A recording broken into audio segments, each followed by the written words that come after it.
दोस्तों नमस्कार, मैं हूं अमित कुमार। आप देख रहे हैं द भगवा। इस वक्त देश में हर जुबान पर बस एक ही सवाल है कि आखिर कब लिया जाएगा उन दहशतगर्दों से बदला जिन दहशतगर्दों ने धर्म पूछकर खून की नदियां बहा दी कश्मीर के पहलगाम में। इस हमले के पीछे कौन है कहने की जरूरत नहीं, और जिस तरह के हालात बन पड़े हैं जल्द ही उन्हें सबक सिखाया जाना तय लग रहा है। प्रधानमंत्री मोदी ने जिस भाषा का इस्तेमाल किया है उससे साफ है कि अब फाइनल एक्शन में ज्यादा देर नहीं होनी चाहिए।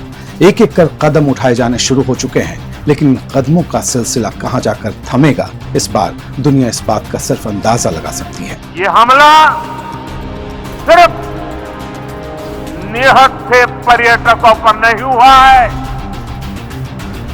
देश के दुश्मनों ने भारत की आत्मा पर हमला करने का दुस्साहस किया है। मैं बहुत स्पष्ट शब्दों में कहना चाहता हूं, जिन्होंने ये हमला किया है उन आतंकियों को और इस हमले की साजिश रचने वालों को उनकी कल्पना से भी बड़ी सजा मिलेगी।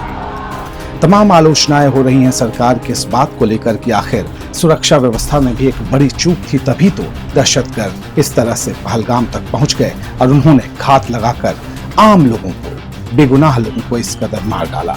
इस केंद्र शासित प्रदेश जो सीधे सीधे केंद्रीय गृह मंत्रालय के अधीन आता है में इस प्रकार के हमले को अंजाम देने में हुई खुफिया विफलताओं और सुरक्षा चूकों की व्यापक और गहन जांच की जाए। पहलगाम हमले के पीछे की सुरक्षा चूक को लेकर विपक्षी दलों ने पहले तो सरकार की जमकर आलोचना की, लेकिन सर्वदलीय बैठक की टेबल पर इस बात को लेकर एक मत नजर आए कि आतंकवादियों के खिलाफ सख्त एक्शन लिया जाना चाहिए। पूरी सपोर्ट दिया ऑपोजिशन ने सरकार को, कोई भी एक्शन नहीं। कश्मीर में शांति रखने के लिए वो अच्छा प्रयास करे और वहाँ पर शांति रखना जरूरी है, ये बात उनके सामने हमने रखा और उन्होंने ये कहा कि सभी एक्शन ले लें। हमारे संविधान में आर्टिकल 355 है जो ये कहता है कि यूनियन पर एक ड्यूटी है एक्सटर्नल एग्रेशन से स्टेट्स को बचाने के लिए। तो ये तीनों चीजें हैं सरकार के सामने, और वो जो मुनासिब समझते हैं इन टेररिस्ट ग्रुप के खिलाफ, जिस देश में टेररिस्ट ग्रुप को पनाह दी जा रही है, मदद दी जा रही है, उनको पूरी ताकत दी जा रही है, खिलाफ एक्शन ले सकते हैं। भारत सरकार ने जो फैसले लिए हैं हम उसके पक्ष में हैं। इससे भी कठोर फैसले अगर कुछ ले सकती है भारत सरकार तो भारत सरकार को लेना चाहिए। जितने कठोर फैसले लिए हैं उतना ही कठोर उसका पालन हो। पाकिस्तान के खिलाफ प्रधानमंत्री मोदी के सख्त एक्शन वाले संदेश से ये पूरी तरह साफ हो चुका है कि अब किसी भी वक्त दुश्मन मुल्क के खिलाफ जबरदस्त एक्शन शुरू हो सकता है, जिसमें आतंकियों के कैंप ध्वस्त किए जा सकते हैं और भारतीय सेना इसके लिए सीमा पार करने से भी शायद ही गुरेज करे। उन आतंकियों को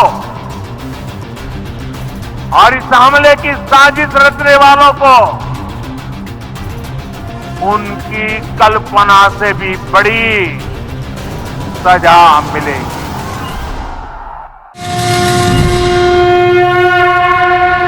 दी भगवा की इस रिपोर्ट को देखने के लिए आपका धन्यवाद। चैनल पर नए हैं तो सब्सक्राइब करना ना भूलें। नई स्टोरी की सूचना के लिए बेल आइकन जरूर दबाएं।